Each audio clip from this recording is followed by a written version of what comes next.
This is Real Estate Rookie episode 344. My name is Ashley Kerr, and I am here with my co-host, Tony J. Robinson. And welcome to the Real Estate Rookie podcast, where every week, twice a week, we're bringing you the inspiration, motivation, and stories you need to hear to kickstart your investing journey. So today we've got an amazing guest for the Real Estate Rookie audience. We've got the one and only Jim Kwik. And if you guys don't know Jim, if you Google his name, you'll see him rubbing shoulders with some of the biggest names in Hollywood and business, Elon Musk, Oprah Winfrey, so much more. And Jim, what you guys are going to hear in today's episode is an expert in your brain. And he's going to teach you how to turn your brain into a more optimized tool to help you find success. And I get that it's not directly related to real estate investing, but so much of what you're going to hear will help rebuild that belief system that you need to take that step to become a real estate investor. And just overall, it's going to be a really amazing conversation. One of the big takeaways that Jim will talk about that I had for this episode is he's going to talk about your problem of time management. And what he says kind of blew my mind. You don't have a time management problem. You have a priority management problem. And as he goes through why and explains exactly his thought process on this, I want you to start thinking about your own calendars, your own schedules, and what you do actually prioritize and make time for too. And throughout this episode, Jim will tell us little questions we should be asking ourselves as we go through. Then if you listen all the way to the end, he actually gives you a bunch of resources that you can use for free to get access to learning more about improving your brain power. Jim, welcome to the show. Thank you so much for joining us on the Real Estate Rookie podcast. We thought we would start off this episode with questions from our audience. So we let everyone know that we were going to be having you onto the show, and we had several people submit questions that they wanted us to ask you. So our first question is from Amy Heaney. How can you overcome procrastination? So Jim, what would be your advice? So 3 things that move the needle to overcome procrastination. It's for limitless motivation. And you can use this for motivating yourself to do the things you need to do that you're putting off. And you could also do this for people on the other side to motivate them to buy, to motivate them to list, to motivate them to invest also. So it works on both sides. The formula that we came up with in Limitless Expanded, our brand new book, it says P times E times S3. P times E times S3. So let's unpack that. The first thing you need to do to have more motivation and overcome procrastination, the P stands for purpose. I realize that you could have goals in your head, but if you're not acting with your hands, you have to tap into the second H, which is your heart, which are the emotions. And that's really where purpose comes from. Purpose really is an emotional state. It's feelings of excitement. Because I feel like if you don't have reasons, you won't get the results. So let's say you want to remember someone's name. A lot of people will forget people's name. Being a memory expert, putting on that memory coaching hat on to motivate someone to remember names, tap into the reasons. Ask yourself why. And that's how you get your purpose. Why do I want to remember this person's name? Maybe it's to show the person respect, which is so important, by the way, to remember names and faces in business, right? Because how are you going to show somebody you care for their future, their finances, their family, if you don't care enough just to remember their name? So maybe it's to show the person respect. Maybe it's to close a deal. Maybe it's to get a referral. Maybe it's to practice these techniques that they learned in this podcast. But remember, reasons, rewards. And if you don't feel it, you won't do it. And it's not intellectual reasons. Everyone knows intellectually they should work out, they should meditate, they should prioritize their sleep. But a lot of times we're not feeling the rewards that would come from it. So remember, we're not, just like how people don't buy logically, they buy emotionally. Because we're not biological, we're not logical or biological. You think about dopamine, oxytocin, serotonin, endorphins, we are this chemical feeling soup. So I'd say the first thing to have it is to really feel your purpose for doing something. The benefits that will come from doing that thing that, because sometimes in business, you have to feed your business till it feeds you back, right? You have to feed it. Maybe you're working a 9 to 5 and you're doing this, but you feed your business consistently until it feeds you back, but feel the results in advance, and just that's purpose. Next, you have to go to E, which is P times E times S3. The E is energy. A lot of people procrastinate because they're just exhausted. We have a 10-month-old and he's teething and we're not getting any sleep at night. He's just like, we're waking up 5-6 times a night. So it affects your motivation to do the things that you need to do. So you need to optimize your energy. That's why in Limitless Expanded, we talk about the best brain foods for energy, mental energy. We talk about how to manage your stress. It's a very tactical thing, science-based, because stress takes a lot of energy. We talk about how to optimize your sleep and supplements that give you energy. So that's just really nailing down the energy, because an exhausted mind doesn't do anything. And then finally, you could have limitless purpose. You could feel it and you have energy to act on it, and you could still not perform. You could still procrastinate, because often the third reason people procrastinate, besides lack of purpose or feeling purpose and lack of energy, is maybe they have a goal that's just too big, right? They want to build their portfolio, make a certain amount of income, like get a certain, like 100,000 followers or whatever, right? And S3 are small, simple steps. Realize that a confused mind doesn't do anything, just like a confused buyer doesn't do anything. So how do you make it super, super simple by breaking it down? So maybe, let's say exercise is really good for your brain performance, right? You create brain-derived neurotropic factors, BD and F. But if you're not exercising, maybe a small, simple step is putting on your running shoes. Maybe people see me on social media with Oprah or Elon or something like that, and people always ask how we connected. We bonded over books, right? You read to succeed. Leaders are readers, right? Warren Buffett reads 500 pages a day. Because knowledge says not only power, knowledge is profit. But if you're not reading 30 minutes a day, maybe it's because you ate a big processed meal, right? And you lack energy, or you don't feel the rewards that come for purpose. Or maybe it's just too big of a habit change for somebody, and maybe a small, simple step, opening up a book is a small, simple step. Reading one line in a book is a small, simple step. How you find your small, simple step, there's the magic question. We could turn this into a little masterclass where everyone could write this down. What is the tiniest action that I could take right now that will give me progress towards this goal and where I can't fail?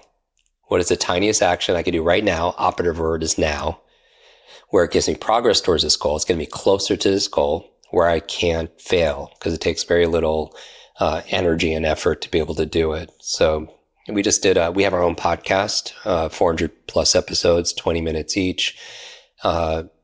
Recent episode was with a biological dentist talking about how your oral hygiene, your oral health can lead to better brain health.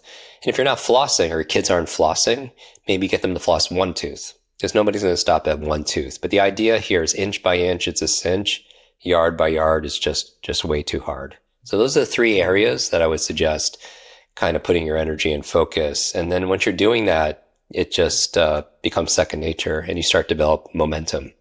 So yeah, break it down little by little. A little becomes a lot, because consistency compounds just like money. Jim, so many good little nuggets in there. I've got so many notes I was scribbling as you were talking.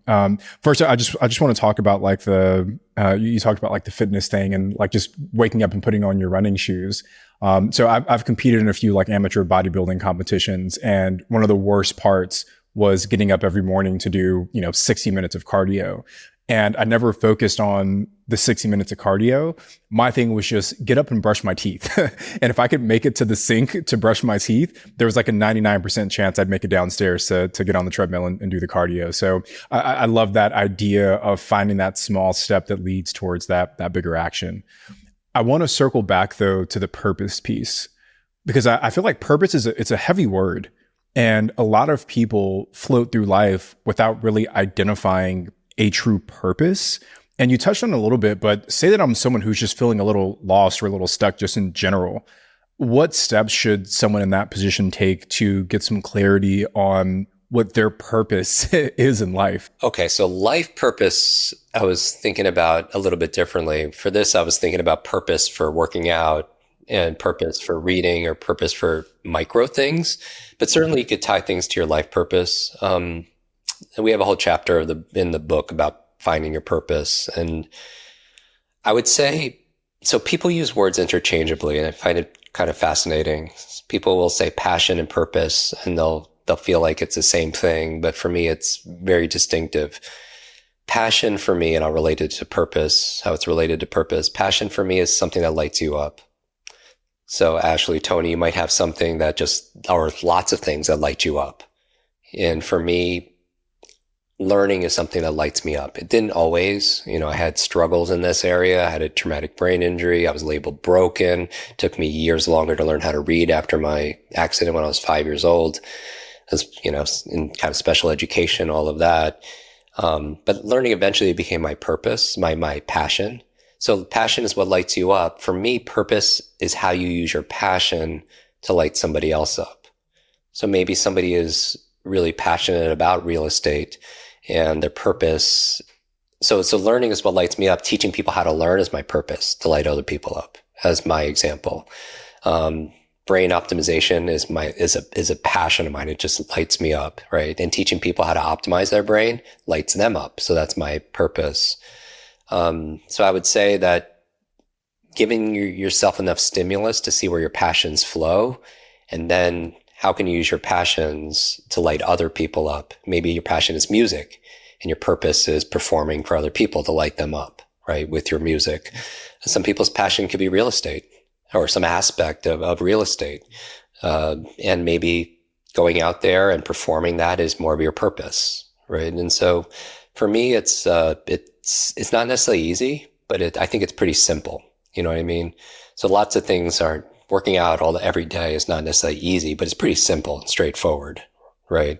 And so for me, another way of finding your purpose is to ask purpose-driven questions and tying it to your values, meaning a great question everybody could ask themselves right now is, what's most important to me in life, right? What's most important to me in a relationship? What's most important to me in a career? And it's different for every single person. It's individual for every single person. And so I would say, like, if your purpose for life is growth, contribution, having fun, and adventure, it's different than somebody who has their purpose, their values in life is security and safety, right? So other people could really value adventure, and other people could value safety, and those two people are going to invest differently, right? They're gonna do different things with their money, with their time. And imagine these two people are married, right? That's going to be very different. And even in a relationship, finding the values you have in a relationship. Some people value trust, loyalty, kindness, right? But everyone values something a little bit different. And so there's a hierarchy of the things that we value. So for me, like, my life values are love, growth, contribution, a sense of adventure and joy. And so I make my decisions based on that. And I feel like part of success is having the curiosity to know yourself. That's why people go to therapy, or they meditate, or they do introspection and reflection and journal. But then part of it is having the courage. Once you have the curiosity to know yourself, having the courage to be that person is another game entirely. Because a lot of people are scared of other people's opinions, other people's expectations. And so, yeah, I would say purpose is something that is how you could use your passions to light other people up. And so just kind of keep it there. And if you're not really sure, what are the things that light you up? And what are the things that also you can't stand? You could also find purpose through things that really just aggravate the heck out of you, right? And then maybe it reveals itself, and in that context also as well. Yeah, Jim, so many good things there. I love the phrase curiosity to know yourself. I've never heard it phrased that way, but I think for so many people, they probably never really take the time to get to know themselves on that deep of a level. And we're all just, I guess, kind of have these surface level relationships with ourselves. So I love that phrase, curiosity to know yourself. But tying it back to just like our rookies that are listening, I think a common misconception that a lot of new real estate investors struggle with as they step into this space is they're looking for real estate to be the end all be all for them, when really the real estate investing is just a vehicle for you to live out your passion, your purpose, and whatever that is. So I think folks don't need to put as much pressure on themselves to find all the fulfillment inside of real estate investing, but just get that business to a point where it allows you to do the things you're passionate about. And Jim, that actually ties really nicely into our next question here from Tiffany O. And Tiffany's question is for people who have talents and passions in multiple areas, and she lists out real estate investing, content creation, music, etc., and wants to unleash all of those in life. How do you know which one to put your full and whole focus on first? Do you focus on one or two at a time until you've reached a satisfaction point and then move on to the next? Or do you attack them simultaneously? Yeah. So everybody has a different brain type. And so one of the things I'm really excited about this new book is there's a chapter on there on cognitive types. And I realized after coaching for over 30 years that everybody learns a little differently. Everyone leads differently. Everyone thinks a little bit differently. And we found four buckets. We call them brain animals. And we created a quiz in the book. People could also access it online at mybrainanimal.com. And it takes 4 minutes to go through. You don't buy anything. It's just, we give you, just like there's personalized medicine based on your genetics and personalized nutrition based on your microbiome. Well, this is kind of like your personalized learning. And once you understand, going back to knowing yourself, there's this, I don't know if the two saw Matrix, but when Neo walks in and meets the Oracle for the first time in her kitchen, there's a sign right above the door and it translates, know thyself, right? Which is such an important part to get out of the Matrix and just kind of into your power. And, so like this will allow you to know a little bit more about yourself. And we have these animals that we could talk about in this conversation, and it informs how you approach things, and it informs how you, whether you multitask or you like to focus on one single thing at a time. And so there's different.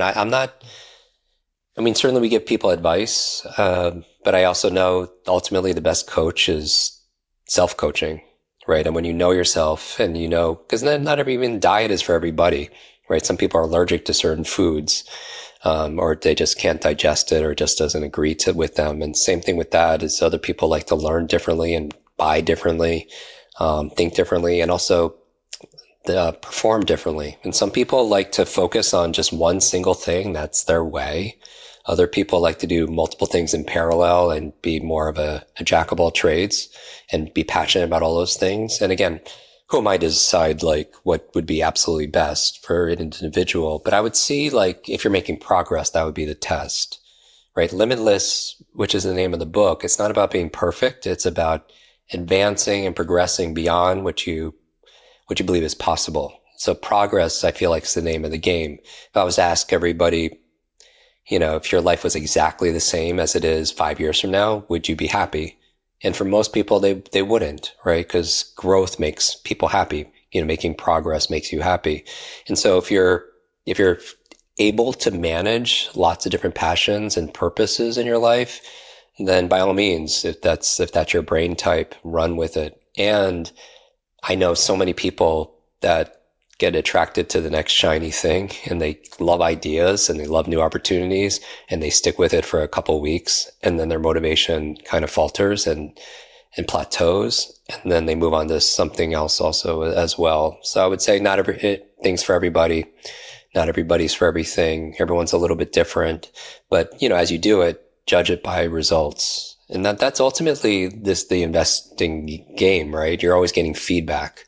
You make mistakes, which we all do, but there's no such thing as failure. There's only failure to learn something, and those mistakes become stepping stones to get us to the next level. And I think a couple of the things you just said there really relate to a new real estate investor, a rookie, as far as the shiny object. Every episode, they're hearing of new and different ways to actually invest in real estate, and it is hard to stay focused on that. But one thing I want to ask about is, so you talked about identifying yourself, figuring out, who you are, and then also working on your weaknesses. How do you identify what your weaknesses are? There's the common ones, such as, I know I should go to the gym every day. I don't. But what about like weaknesses in your business, or weaknesses that may not be as apparent to you? What are steps you can take to actually identify them? So I feel like all of success is about skill development, a big part of it, meaning that if you want to create a new result in your life, you need to do a new behavior. And in order to do that new behavior, you need training to be able to do that. That's why people listen to your podcast. They go through courses. They read lots of books. And, there are all kinds of assessments online, strength finder assessments and, tools that could help you going back to the power of knowing yourself. Cause I think self-awareness is definitely a superpower. And there's this different approach. Again, some people lean in all in their strengths. Other people, they focus on their weaknesses and they try to level up their weaknesses. For me, once I see the areas where I'm not progressing or I don't have a natural adaptation to pick up this skill, right? I have to make a decision. And for everything, I feel like we could do anything, but we can't do everything. And that's where I either delete, I delay, or I delegate, right? If I'm not going to do something, I have to either delete it off my to-do list, I have to delay it and schedule it for another time, or I have to delegate it to somebody else, maybe a vendor or maybe somebody else in my team, or, some people eventually they could hire an assistant to be able to support them. But in terms of weakness, in order to create a result, if you don't have the skill development to be able to do that result, then I feel like that's a weakness, right? You want to create a result, which is sales or more income or whatever it is. And if you feel like you're not a good salesperson because you're not getting the result, if you're acting on it, some people don't have the sales because they're not motivated, going back to the conversation we had about motivation. But if they're actually doing something like a method and they're not getting the result, then they have to upgrade that method through training, discipline, deep work. And if it's not coming really easy with them, then they have to make a decision, which means, should I put more energy and effort into this weakness, or is there a way that I could get support and kind of build my team where it's right, getting the right people. Building a team is like getting the right people on the bus, getting the wrong people off the bus, making sure the people on the bus are sitting in the right seats, meaning they have the right roles and responsibilities. And I think that's where this brain assessment comes in, because once you know how people think, like there's one of the animals is an elephant who is highly empathetic when you take this quiz. And we found that our whole customer support team, they're all elephants. And we didn't plan it that way. It's just people go with their strengths and they find roles that allow them to use their powers. And I find this self-awareness is very important, but also the awareness of the people around you. Even the brain type of your potential prospect, or a client or an investor, they would operate differently based on the way that they think and learn and perform.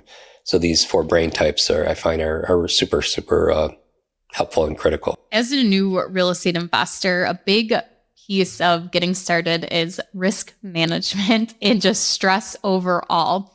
So do you have some advice for somebody who's maybe, working a W-2 job, they haven't taken a lot of risk for themselves financially, and now they're about to invest their life savings? What is your advice for stress management when taking these kind of risks? Okay. So risk mitigation is so important because when we're stressed, we just don't make good decisions, right? Chronic stress will shrink the human brain. When you're stressed, you're in a state of sympathetic fight or flight, right? When we're under anxiety, we feel like we're being threatened, right? Because stress is a kind of that kind of response to fear. And what I would say is, I have this idea that life is difficult for one of 2 reasons. Either because we're leaving our comfort zone, life is difficult, right? We're playing and practicing at the edge of our limits, life gets tough.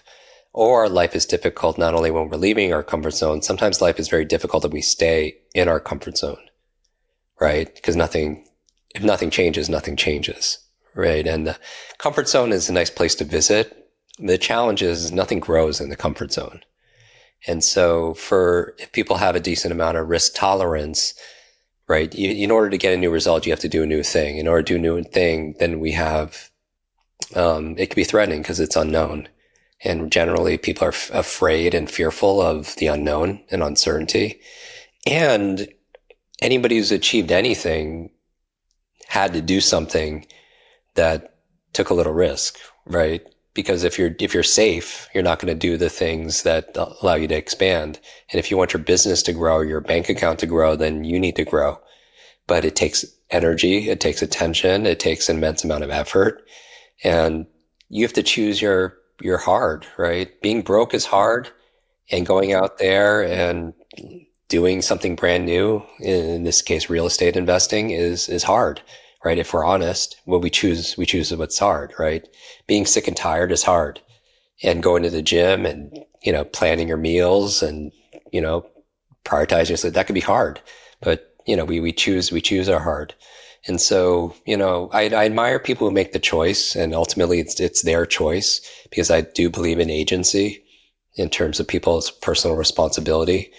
My whole thing is just, I ask that people just don't complain about it if they're not doing anything about it. That's just my own view. Jim, I gotta get you to talk to my 15, almost 16-year-old son about what you just said, because he and I have had some similar conversations about you can't be mad for the work that you didn't do, and he's having a little bit of a hard time grasping that. But I want to circle back. I love what you said about, to get new results, you have to get new behaviors, which oftentimes requires coaching. I think there's one additional element to that. I'm curious what your thoughts are, and for you too, Ash. But I feel like the fourth piece would be community. Because so much of our beliefs, I think, are tied to the people that we surround ourselves with. And if our community that we're currently a part of thinks that, financial freedom is risky, if our current community believes that investing in real estate is risky, if our current community believes that, building that business is risky, inherently we start to adopt those mindsets. So I guess just, Jim, what are your thoughts on the role that community plays in that behavior transformation as well? Yeah. We talk about 10 tenets to optimize your brain. Right. The best foods and sleep and stress management, very tactical, very science-based. And the book is full of those things. One of them happens to be a positive peer group, right? Community. Who we spend time with is who we become. We've heard the phrase in the self-development performance industry for a long time that you're the average of the 5 people you spend the most time with. And if you spend time with 9 broke people, you're likely to be number 10, right? And the science behind it is interesting, because you have something called mirror neurons, and these are things where they imitate. It allows you to imitate people, mostly unconsciously. And I always tell people, watch, WATCH, and I use a lot of acronyms because they're short forms ways of, like, mnemonic ways of remembering something quick. So just remember, watch. The things that we're mirroring and imitating from the people in our community, the W stands for words. We tend to have to use the same language as the people around us, the same slang as the people around us. And those words have a big impact on our beliefs, and our thoughts. The A in watch are actions. We tend to behave the same way as the people around us. If all our friends are investing, then we're more likely to invest. If our friends are smoking, we're more likely to smoke, or drinking, we're more likely to drink. If they go to the gym, we're more likely to go to the gym, right? We model the behaviors of the people around us, right? Our community. The T in watch are our thoughts. And this is very important because we tend to have the same limiting beliefs as the people around us, because we pick them up in conversations and just through osmosis.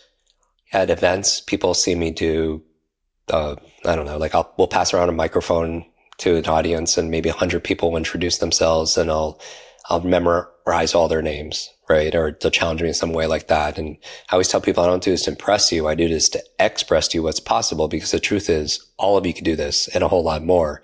We just weren't taught, right? There are no classes in class called memory. And that's just like there's no classes on how to focus and all the things that we teach in this book.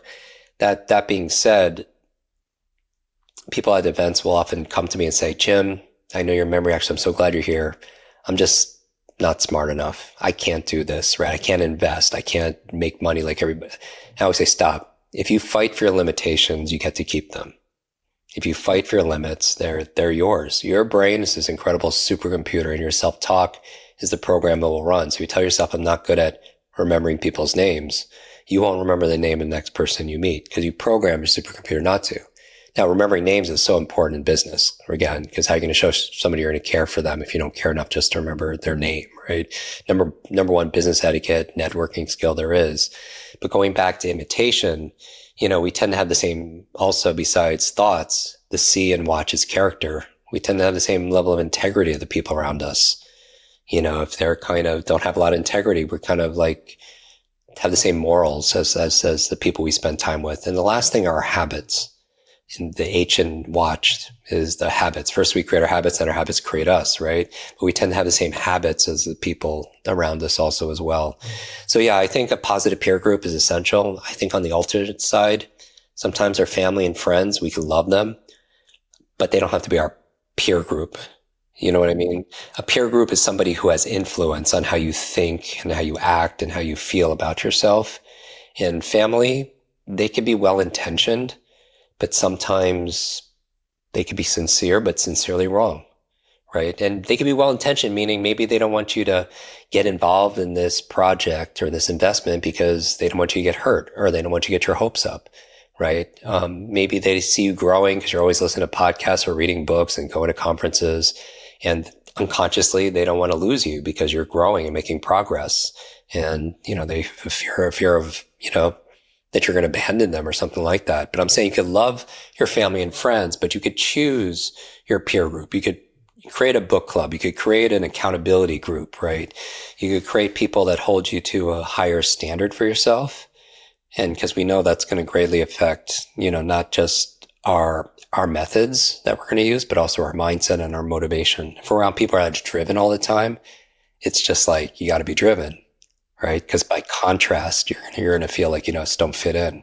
And human beings, when we talk about community, everybody wants to belong, right? So I think it's so important to find your tribe. Man, I love that tied in so well, Jim. I mean, I'm happy to hear that the community was already a big part of the framework that you have, because I've seen it play such an important role in my life. I know in Ashley's life, and for so many people that are getting started, that community piece, that peer group is so incredibly important. And just really quickly, I love the concept of filtering out advice from people who aren't necessarily qualified to give you that advice. I love my mom to death, but I wouldn't take real estate investing advice from my mom because she hasn't done it. I love my dad. My dad's never made a podcast. So if he gave me feedback on, I don't know if you should say that in the podcast, it doesn't apply as well. Now, if Ashley gave me feedback on a real estate deal, I'm going to take that, right? I would say just like when we talked about complaining, that you can't be upset by the results you didn't get from the work you didn't do. When we're talking about criticism, because so many people shrink, and, being limited is the opposite of being limitless, right? And so many people shrink down because of other people's expectations. And I would just remind people that if you're fueled by the expectations of others, you're just going to run out of gas. And you shouldn't take advice from somebody, you wouldn't take criticism. I wouldn't take criticism from somebody you wouldn't take advice from. So we can make it really, really simple. That is golden, man. Let me make sure I got that. You said I wouldn't accept criticism from someone I wouldn't accept advice from. Yeah, I think that's a nice filter. Mm-hmm. Yeah. And you could always get feedback. We could always get feedback from people, because I think feedback is the breakfast of champions, right? So it's nothing wrong with getting feedback from people and learning from others, but certainly it helps to learn. The fastest way to fast track your success is learn certainly from people who've done it, right? And in my case, I've invested millions of dollars into learning how to optimize my brain, 30 plus years of my life doing it. And if I put it into a book and somebody could read that in a book in a few days, you could download decades into days, and you don't have to spend the millions of dollars, decades to be able to do that. It's a wonderful way to shortcut that. Right. Same thing with real estate. Same thing with anything. That's why I love reading books. I mean, you get to consolidate decades of experience from someone else and put that into an actionable format. I love a good book. But Jim, something you mentioned as we were talking about the peer group piece was the limiting beliefs. And especially for someone that's at the beginning of their journey, a lot of times those limiting beliefs can lead to analysis paralysis, where they're stuck in inaction because they don't believe they can actually achieve these things. So you've touched on it a little bit, but what are some proven ways you've seen to kind of break through some of those self-limiting beliefs? So mindset is the foundation for everything, right? Mindset is a set of assumptions and attitudes you have about something. So you could even know all the great methods, but if your mindset is, I don't know, in order to make money, I have to hurt people or take advantage of them, or money is the root of all evil, right? All behavior is belief driven. So you won't even use the methods to its potential because you have a deep seated belief saying that, something to the contrary, right? And so it's very important to get those things in line. And it's nice to discover, we walk people through a process. It's kind of extensive in the book about how to discover the lies in your life. And a lie is an acronym, limited idea entertained. What are the limited ideas we're entertaining that just are not true? Right. And so going back to the power of knowing yourself, self-awareness being a superpower, it's nice to do a kind of a mental audit, because it's really hard to change something if you're not aware of it. Right. It's really hard to be able to change your finances if you're not looking at your finances, if you're not pulling up your bank statements, if you're afraid of running a credit report or whatever, right? Or if you're not going and getting on the scale or whatever the metric is for health, And so what I would say is do an audit of your current thoughts. And then there's so many different tools and techniques that we talk about in the book. EMDR, EFT, tapping. Some of you are familiar with tapping on meridians to be able to change limiting beliefs. We talk about the power of self-hypnosis, and we're hypnotizing ourselves all the time. I think the nature of the work is all about transcending. I mean, if you look at a word like transcend, ending the trance, and the trance is not only through marketing and media that's saying we're broken or we need to be fixed or, those kind of things, and fear that comes through the media and everything, but also it's the self-hypnosis. I think one of the ways to change is to be really conscious. They say the two most powerful words in the English language are the two shortest words, I am, because whatever you put after it, it determines your life, your identity, and your destiny, if you will. And so a nice I am statement, because some people say I am a procrastinator, and that is their identity. And then they wonder why they can't get things done, and it's the difference between saying I am a smoker and changing the behavior. It's really hard if people identify with being a smoker, as opposed to that's something that they do. And what you do is not necessarily define who you are, also as well.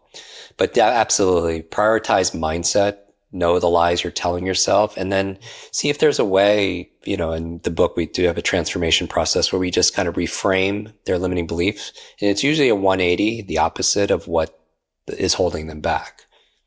And so some of the lies that we talk about as examples in learning are things like mistakes are failures, right? And that's just simply not true. People think failure is the opposite of success when failure is clearly a part of success, right? And, it's sometimes when we're talking about risky, sometimes it's what's risky is playing it safe nowadays. And that could be a challenge also. But these are all a mindset issue. It's your assumptions and your attitudes about something. And so, and just especially whether it's money or it's real estate, but also your attitudes, assumptions about the most important thing, which is you. What you believe is possible, what you believe you're capable of, what you believe, we get really raw, what you believe you deserve. And some people, deep down don't believe they can be happy or deserve that loving relationship or to, deserve to be healthy. Right. And then it doesn't matter what the methods are. They're either going to, not do the methods, or they're going to do it in such a way that they're still limited around their mindset, and then their belief patterns. So a lot of the stuff that we believe is complete BS. They're just belief systems. And just know, for me, when I was 9 years old, I was slowing down a class and I was being teased, bullied, because I was just not getting the lesson that day. And teacher came to my defense and she pointed to me and said, leave that kid alone. Good intentions, like family, right? Leave that kid alone. That's the boy with a broken brain. And I was like, wow, I didn't realize I had the broken brain, right? Because like when you're born, you're a blank slate. So all these beliefs got imprinted on us. So how did it play out? Every time I did badly in school, which was like every week, or I wasn't picked for sports, which was like, every week, I would say, oh, because I have the broken brain. And that became my belief. And it for the longest time, for like a decade and a half, it limited me because everything is, all behavior is belief driven, right? If you believe you can or believe you can't, either way, you're right. The Henry Ford quote. So definitely do an audit of your beliefs, see if you could do a 180 of it, and also just, see what's working, because some beliefs serve us, but we don't have to believe everything we think. Jim, how does this tie into manifestation? I recently started listening to a podcast that talks about some of this. This sounds very familiar as to, whatever you want, you have to manifest it and you have to put it out into the universe that this is who you are, this is what you want, and this is how your life is going to go. Does what you write in the book kind of correlate with any kind of manifestation, or how does it differ? If we're defining manifestation as taking something that's invisible that you can't see and making it something you can see, like you're creating something, I'm not a big fan of law of attraction, because I also believe in the law of action. And the law of attraction and manifestation is kind of like you could sit in a chair and just imagine it's going to happen. And that hasn't been my personal experience. That actually reminds me of a quote that I heard once, is like, if you're going to build a house, you're not going to hire a builder who's going to dream about building your house. You're going to hire one that's going to plan how to build your house. So does that kind of decipher what your difference is compared to manifestation? I watch a lot of mixed martial arts. I grew up watching a lot of anime, and I would think about that stuff all the time with emotion, like the law of attraction talks about. So I visualize it and I imagine it. But that doesn't mean I necessarily have the skill set, right? If I'm not going into the gym and getting proper coaching in jujitsu or, Muay Thai or something else, I'm probably not going to get the results. Not even probably, I just won't. No matter how much I obsessed about it, with energy and imagination. So I feel like built into the word attraction is the word action. And I think that nothing happens without it. Can our beliefs affect the universe? And sure. And I feel like we have to do our part also. Yeah, I've always felt like the law of attraction is just, when you focus so heavily on something, you just start to identify more opportunities that you might have overlooked before. But yeah, like you that you have to exactly right. Car. Exactly. Right. Yeah. Like the recency effect type thing. But yeah, I can't imagine someone sitting at their dining room table manifesting their way to losing weight when they're still shoving, cake and pizza down their face every day. Like it doesn't work that way. Jim, I want to talk a little bit about the financial piece, because for a lot of our audience, they're W-2 employees, they're working day jobs, but a lot of folks, I think, aren't necessarily maybe operating in their areas of strength when it comes to like what they're doing to earn money. What's your advice for folks to kind of get more in alignment so that as they are earning money through their W-2 jobs, it's more aligned with what they're actually good at? Yeah, I'll go back into this idea that we do what we have to do, right? Like when my family, when they immigrated to the States, my dad was 13, lost both his parents. They couldn't afford to feed him, came here to live with his aunt. We lived in the back of a laundromat that my mom worked at. They had many jobs. That aunt, who I knew as my grandmother growing up, passed of Alzheimer's, while she was caregiving for me. So everybody has a different story, and everybody has a different story. So it's not a comparison thing. But I also believe it's not about resources. It's about our internal resourcefulness, right? We didn't have any money, education, didn't know anybody, no network or Rolodex, but I just feel like that adversity could be an advantage, and the challenges lead to change, right? I don't know one strong person that had an easy life. So if you have a hard life and you're working and you have a family, we just have to, it's not even about time management. But time is the one thing we all have the same of, right? Not everybody has the same things I talked about: income, education, connections, but we all have 24 hours in a day.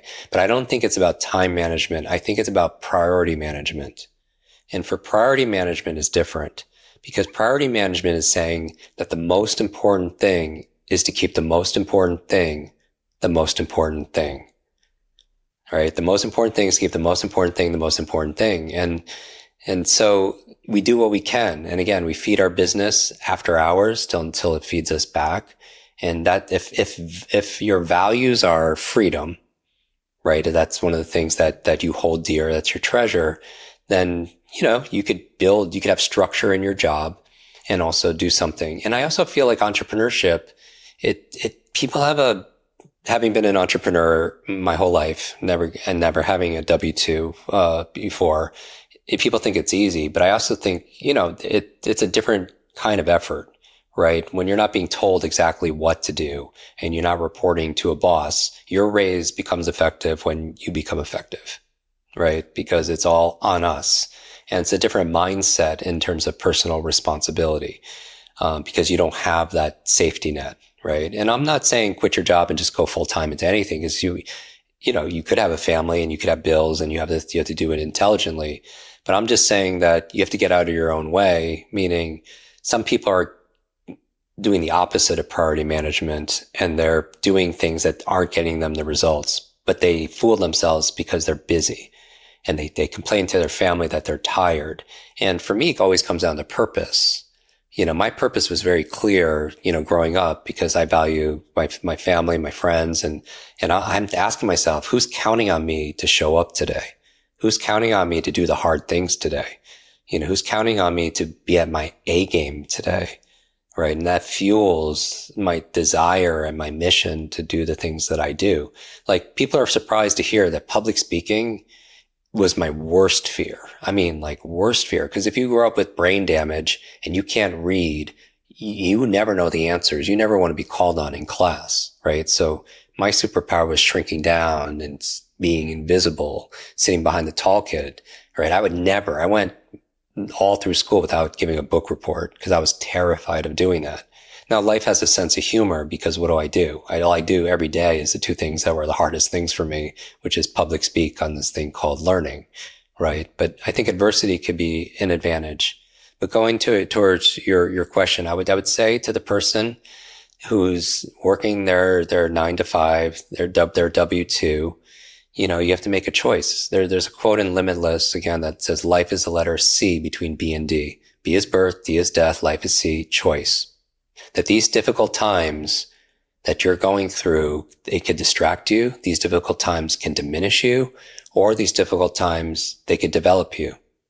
We decide with the choices that we make every single day. And so I would say one of the most powerful productivity tools, performance tools you have is your calendar. And yet most people don't use it. They put in like, oh, this is my parent teacher meetings. This is my doctor's appointment. This is my 9 to 5, but they're not scheduling like that side hustle. They're not scheduling their workouts. They're not scheduling their meditation, whatever it is, their sleep time, the things that are important. And you can know what someone's priorities are by looking at their calendar, right? Because what we put our time to is really, it's not what we say, it's what we show, right? And even in business, it's not what you promise, it's what you prove, right? And when you act consistently, then the results do the speaking for you. And so I think it's better well done than it is well said. But for me, I'll be thinking about your reasons. Once you unlimit your mindset about believing it's possible that you deserve it, your motivation, the purpose part is really, just who's relying on you, right? And then the other thing is, like, we get one life. Why aren't we running towards our dreams like we're on fire? Like that kind of urgency. And granted, you do difficult things, but if it was easy, everybody would have everything, right? If it was easy, everyone would have it. But when you can get yourself to do the things that other people won't do, then you can live a life that other people can live, right? But you have to pay the price. Okay, so Jim, before we wrap up here, what is kind of the promise, or what sort of transformation will occur of this book? Like, what do you want someone to get out of this book after they have read it? The bottom line for my work is your brain is your number one wealth building asset. It just is. We live in an age where no one watching this, it's not like hundreds of years ago, if we're agricultural age, industrial age, we're paid for our brute strength. Today, it's our brain strength. It's not your muscle power today. It's your mind power. And the faster you can learn, the faster you could earn. because knowledge today is not only power, knowledge is profit, right? And so the idea behind this book is your brain is the wealth creating machine. It has created everything else around us that we see, right? Every technology, but this is the ultimate technology. But people upgrade their phones, their cars, their apps more than they upgrade this technology, which is everything, right? Your brain. And so what I would say is this Limitless, the promise of the book is we're providing you with an owner's manual for your brain, but it's not like an anatomy book. It's a very practical way to be able to change your mindset, your motivation, and the methods you do to learn. The ultimate skill to master in the 21st century is your ability to learn rapidly and translate that learning into action. That's the ultimate competitive advantage, bar none. Because when you can learn how to learn, when you could focus, you could concentrate, you could read 3 times faster, you could understand everything that you read, you can remember everything that you need to remember, and you can implement and think and solve problems. What can you apply that to? Everything. Real estate, money, marketing, martial arts, music, Mandarin, everything in your life, medicine, whatever you're studying, everything gets easier in your life. So the book focuses on 2 things. It focuses on how to optimize your hardware, right? The brain optimization, and also how to optimize the software, which are the processes on how to focus, how to read better, how to improve your memory, how to remember client information, product information, give speeches without notes. I mean, all the things, because I believe 2 of the most costly words in business and in life are I forgot. Right? I mean, just think about how we lose effectiveness when we say, I forgot that conversation. I forgot what I was going to say. I forgot that presentation. I forgot to go to that meeting. I forgot that person's name. And on the other side, memory makes money, right? When you can easily remember names and faces and client information, product information, give sales presentations, remember listings, remember things you have to do. You just show up with confidence in your life and capabilities. And so the promise of the book is to really make you more limitless in the area that really matters, to invest in the most important wealth building device that you have, which is your brain. So we talk about how to focus, how to get better sleep, how to change your habits, how to get rid of old lingering habits, how to change your limiting beliefs that hold you back in terms of self-doubt and self-sabotage, and then all the accelerating, learning methods that are there. And the new book, the expanded version that's just coming out is all about how to build momentum. So we talk about these brain types, and people could take the quiz at mybrainanimal.com. It just takes 4 minutes, nothing to buy again. It's kind of like which Game of Thrones character are you? And then I'll give you a prescriptive on how to apply this towards your business, right? Your brain type, how to negotiate, how to communicate with people that have different brain types than you. We talk about learning agility at work. We talk about nootropics that will enhance your mood, your mental energy, help you with your focus and your memory. We talk about how to use AI in your business and in your day to day to perform better, to learn faster. So it's just kind of like the culmination of like 30 years of research and teaching and coaching myself into like the one place. And this is the one book that will help you learn every other book afterwards. Because you'll read it although the book's faster, remember all the other books faster, focus better. And people can find it at limitlessbook.com. And when they do it at this time, we gift them hundreds of dollars of speed reading and memory training as my gift, just to celebrate the launch of the book. And we donate all the profits to charity for the book. So to build schools for children, Alzheimer's research in memory of my grandmother, and so much more. Oh, awesome, Jim. Thank you so much. We really appreciated having you on the show today and sharing your book and all of that information with us. Some of the things that I loved were that this is very relatable, not just for rookie real estate investors, but also for experienced real estate investors and anyone in business in general, too, that may be listening to the podcast. So, Jim, where would you like people to find out more information about you and the book? So we have a podcast too. You can just search my name in your podcast app. You just have to spell it right. It's Jim Kwik, Kwik. It's my real name. I didn't change it to do this. I was literally thinking that earlier, Jim, if that was, Yeah. It's my father's name, my grandfather's name. But, so you could find and YouTube, we have over like 1.3 million subscribers there. We put out dailies there. Limitless Books is probably the best way if you want to be able to support that book. This book will be the most important book. That's my promise to everybody, because it'll help you with all other books. So many people buy books and they sit on your shelf and become shelf help, not self-help, because nobody's reading that book. And then take the quiz, mybrainanimal.com. and post the animal. I would challenge everyone to post their animal online and tag us in it so we see it.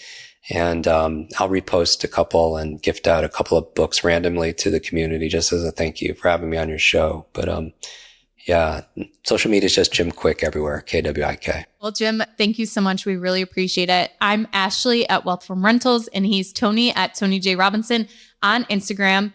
And we will be back with another guest. We'll see you guys then.